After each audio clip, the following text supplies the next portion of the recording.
धाकड़ खबर, बेखौफज़ुबां, बेबाक अंदाज। धाकड़ खबर के न्यूज़ रूम से मैं आपके साथ हूं अकरम रईस खान। संदेश खाली की कुछ महिलाओं के साथ हुए कथित बलात्कार को आधार बनाकर भारतीय जनता पार्टी जैसे संस्कारी संगठन ने जिस तरह पश्चिम बंगाल को बदनाम करने का षड्यंत्र रचा था, साजिश तैयार की थी, उसका भंडाफोड़, जी हां, उसका भंडाफोड़ हो गया है। जिसके बाद भारतीय जनता पार्टी का संस्कारी नेता शुभेंदु अधिकारी फट पड़ा है, महिलाओं को गालियां देने लगा है। उसका वीडियो सोशल मीडिया पर वायरल हो रहा है। लेकिन जैसे कि आप जानते हैं कि जब संस्कारी संगठन के नेताओं की ऐसी संस्कारी हरकतें वायरल होती हैं या सामने आती हैं तो दल्ले मीडिया के जो पत्रकार हैं वो तलवे छोड़कर कुछ और चाटने में लग जाते हैं, यानी कुछ और बताने दिखाने में लग जाते हैं। और दिल्ली में बैठा हुआ राष्ट्रीय महिला आयोग भी खामोश हो जाता है, जो मानवाधिकार आयोग है वो भी खामोश हो जाता है। और भारतीय जनता पार्टी की जितनी भी संस्कारी बड़ी बड़ी नेता हैं उनका तो कहीं कुछ नामो निशानी नजर नहीं आता है।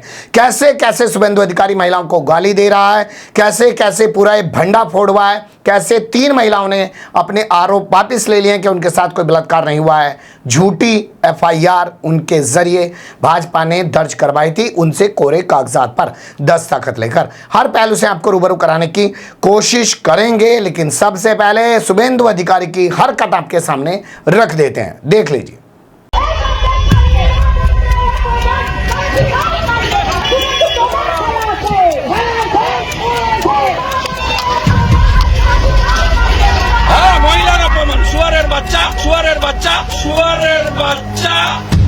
শুনলেন বিরোধী দলনেতার মুখের ভাষা। देख लिया आपने, ये बांकुरा की तस्वीर बताई जा रही है। ये संस्कारी नेता शुभेंदु अधिकारी, जो नेता प्रतिपक्ष भी है विधानसभा के अंदर, वहां गया था। महिलाओं ने इसको देखकर संदेश खाली मामले को लेकर इसका विरोध करना शुरू कर दिया, तो ये महिलाओं को गालियां देने लगा। आपने अगर ध्यान से नहीं सुना है, फिर से एक बार रख दे रहा हूं, सुन लीजिए, क्योंकि आपको इनका चाल चरित्र और चेहरा बड़ी बारीकी से देखना चाहिए।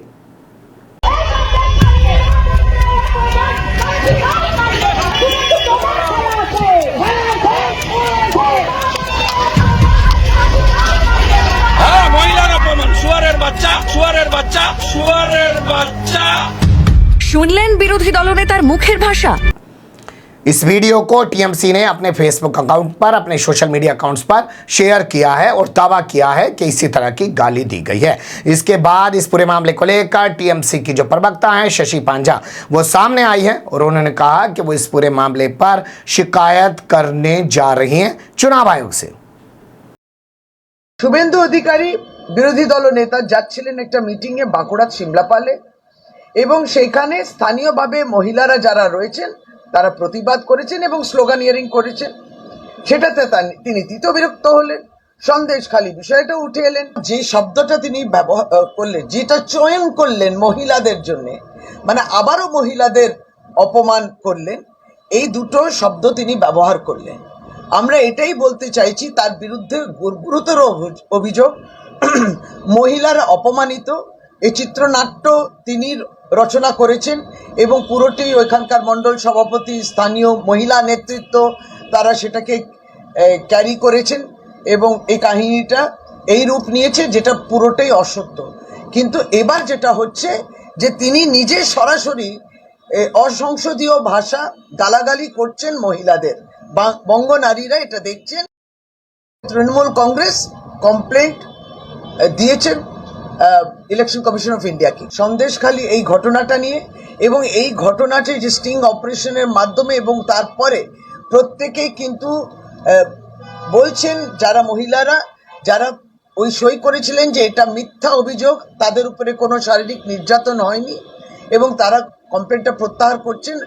তথাপি বিজেপি নেতৃত্ব, ভারতীয় জনতা পার্টি বাংলার নেতৃত্ব, শুভেন্দু অধিকারী নাম সহ, যে এটা পুরোটা তারা এই অসত্য কথাগুলো বলেছেন সন্দেশখালী সম্বন্ধে, মহিলাদের বদনাম করেছেন, বাংলাকে বদনাম করেছেন, কালিমালিপ্ত করেছেন। এই পুরো এই নির্বাচন চলাকালীন স্বাভাবিক ইলেকশন কমিশন অফ ইন্ডিয়াকেই বলতে হবে।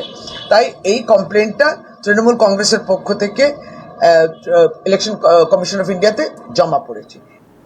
सुन लिया आपने, शशि पांजा कह रही हैं शिकायत करने जा रही हैं। होना क्या चाहिए था कि चुनाव आयोग जो है वो खुद ही संज्ञान ले लेता, लेकिन संस्कारी चुनाव आयोग की तो आदत आप जानते ही हैं क्या उसकी हालत होकर रह गई है। अब यहाँ खबरें देखना शुरू कर दीजिए। ये आनंद बाजार पत्रिका है, आप जानते हैं बंगाल का ये अखबार है और इसी के नाम पर बना हुआ एबीपी न्यूज़। जी हाँ, एबीपी न्यूज़ का फुल फॉर्म असल में आनंद बाजार पत्रिका ही है। अब वहाँ पे तो ये पत्रकारिता कर लेते हैं, लेकिन यहाँ पे क्या करते हैं हिंदी भाषी क्षेत्र में आप लोग जानते ही हैं।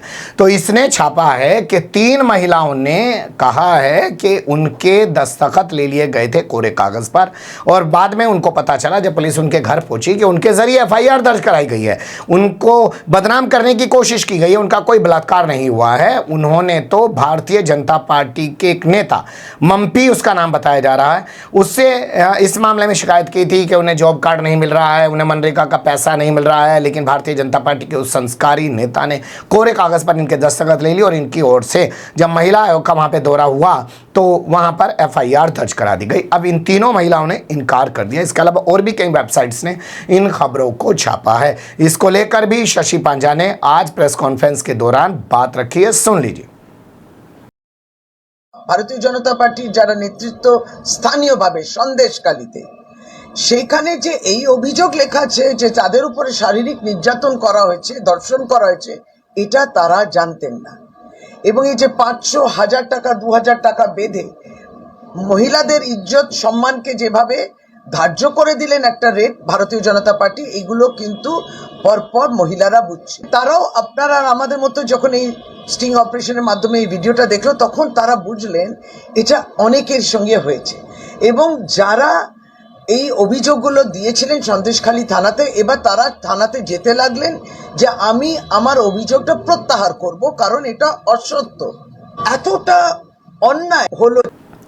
सुन लिया आपने, शशि पांजा ये टीएमसी के प्रवक्ता और ये सीधे सीधे पूरे मामले की जानकारी दे रही हैं। और इससे पहले आपको पता ही है, यहाँ से अभी खबर में बता देते हैं, गंगाधर कायल नाम का भारतीय जनता पार्टी का एक मंडल सभा जो अध्यक्ष था, उसने बाकायदा एक स्टिंग ऑपरेशन पर स्वीकार किया था, एक कैमरे पर स्वीकार किया था खुफिया पर, कि कैसे पूरा पैसा दिया गया है, कैसे पूरा षड्यंत्र रचा गया है और कैसे भारतीय जनता पार्टी के जरिए पूरे पश्चिम बंगाल को, ममता बनर्जी को बदनाम करने के लिए साजिशें तैयार की गई हैं। उसके बाद अब इन महिलाओं ने जिस तरीके से अपना जो है एफआईआर वापस लेने के लिए तहरीर दी है और बाकायदा तहरीर दी है मम्पी के खिलाफ कि वो उनको धमका रहा है कि तुम एफआईआर वापस क्यों ले रही हो, और उनको जान से मारने की धमकी दे रहा है, वो बहुत ही गंभीर विषय हो जाता है। इसके बाद सवाल खड़ा होता है रेखा पात्रा की भूमिका पर। रेखा पात्रा भी अपने आप को संदेशखाली की पीड़िता बताती है। नरेंद्र मोदी ने उसको भारतीय जनता पार्टी का बशीरहाट से प्रत्याशी बनाया है, वो भी इस मामले पर पूरी तरह खामोश है, कुछ बोल नहीं रही है।